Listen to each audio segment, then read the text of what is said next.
everyone, welcome back to another video. How are you all doing? It's good to have you here. Big up on yourself.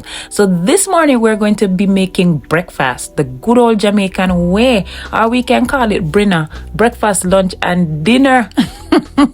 Because I woke up so late, I don't even want to tell you what time it is right now, but we feel for some Jamaican food and we are going to do just that. So we're making fried dumplings today, fried ripe plantains, fried roasted breadfruit and saltfish with Callaloo. Oh yes, so as you can see, I'm adding some baking powder to the flour, and what that does, it will make your dumplings nice and soft. We don't want any rock stone around here. If you know, you know. Gone are the days. All right, so in addition to that, we're going to be adding some butter. I know there's a difference between butter and margarine. I don't know which one I'm using right here, so we're going to stick to butter. All right, so we're adding some butter to that, and we're going to combine all of that, right, to make some nice, soft, tasty fried dumplings.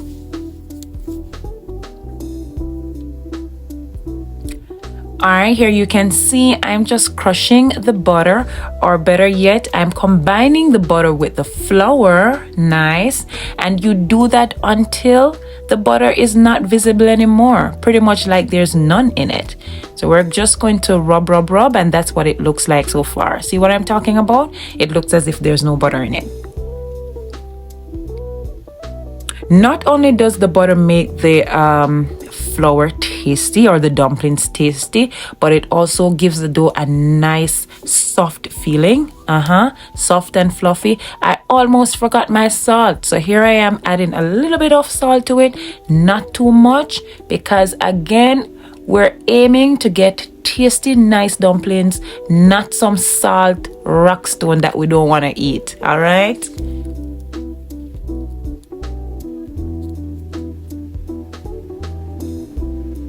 Okay, that is it.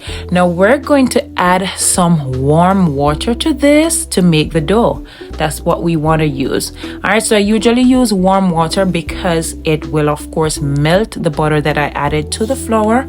And again, we're trying to get the dough to be nice, fluffy and soft.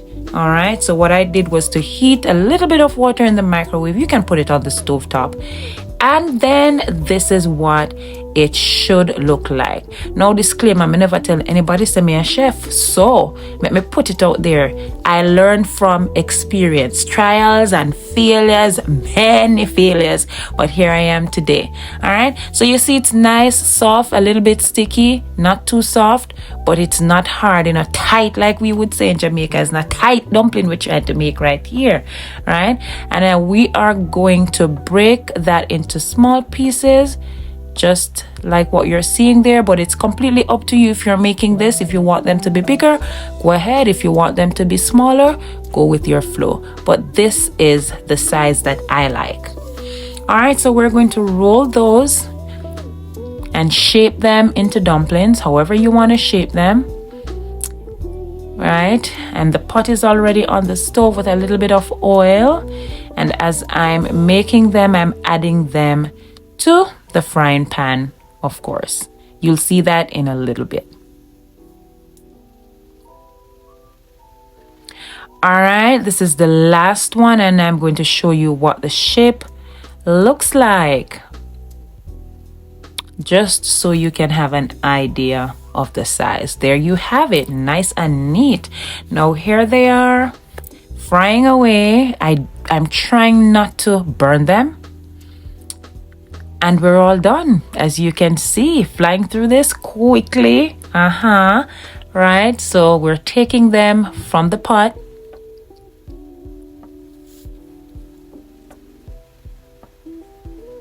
You don't have to make yours as brown as mine if you don't want to. All you need to do is to turn your stove down so that the dumplings are actually soaking while they're frying. All right, so that's what they look like. And we're just gonna put that aside for now and do the other things that we have to do.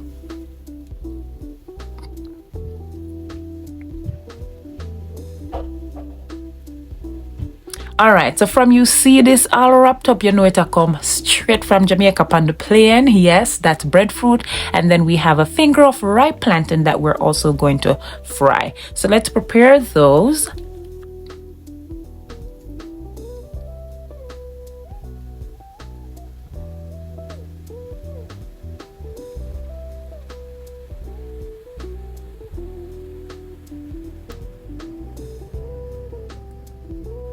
All right, so we're going to cut this into 3, and then we're going to slice that.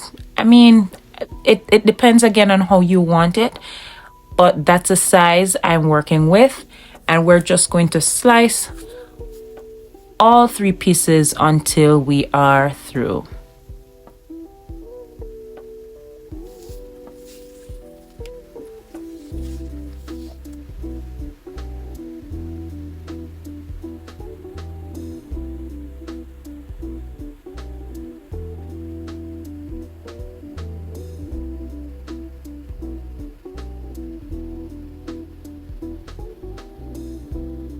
Okay, we're all done. Let's put that aside now and then deal with our roasted breadfruit.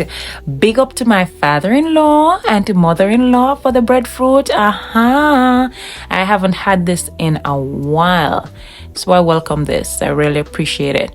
All right, so I know they're not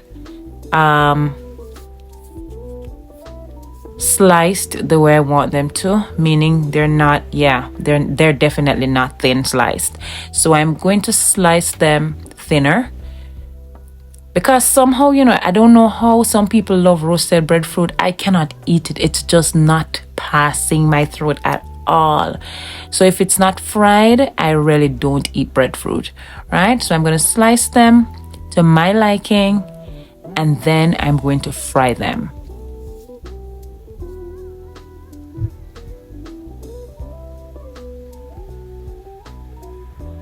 All right, that's how they look at the moment. I was actually going to do 2 bags, but after cutting up 1 bag, that's a lot for 3 people. Very small family. I don't need to be doing more than that. So we're going to leave it at 1 bag. And here we are. We're now frying away. Now we're just going to flip those. I usually wait until one side is completely fried because I don't want to be flipping and flipping and flipping. And then I flip. We'll just flip all of those until we're done. All right, now we're frying the ripe plantain. Remember, I'm only doing 1 again, so we're all done. And now on to better things. We have sweet pepper, saltfish that's already cooked, and we have tin callaloo. All right, a little bit of oil in the pot. Don't want to use too much because you don't want to be eating the oily callaloo. All right, and I only use like sweet peppers, and I think I used 1 Scotch bonnet pepper. Man, that was spicy because my son doesn't like all of this kind of stuff, right? But you can add your tomato, even though they said tomato is not good in callaloo, and all whatever else you want to add, onions and so on. So here it is. I've added the saltfish to the pot as well, and I'm going to allow that to fry. Then I added my callaloo. Yes, and this is pretty much it. So we're just gonna combine all of those, right? Nice. Ensure that the saltfish is, you know, well mixed with the callaloo.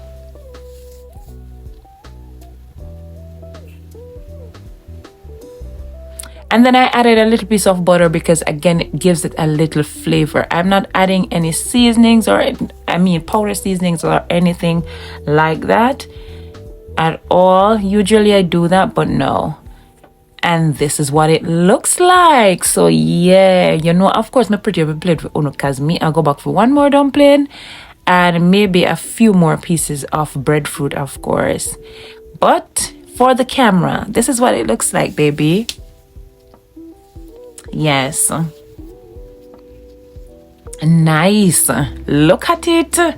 Oh God. And I'm going to wash that down with some vegetarian carrot and beetroot juice. It's so nice. Look at that. So nice. And guess what, guys? It's raining outside. What a nice day. While you're at it and while you're admiring my food, don't forget to like, comment, share, and subscribe. Thank you.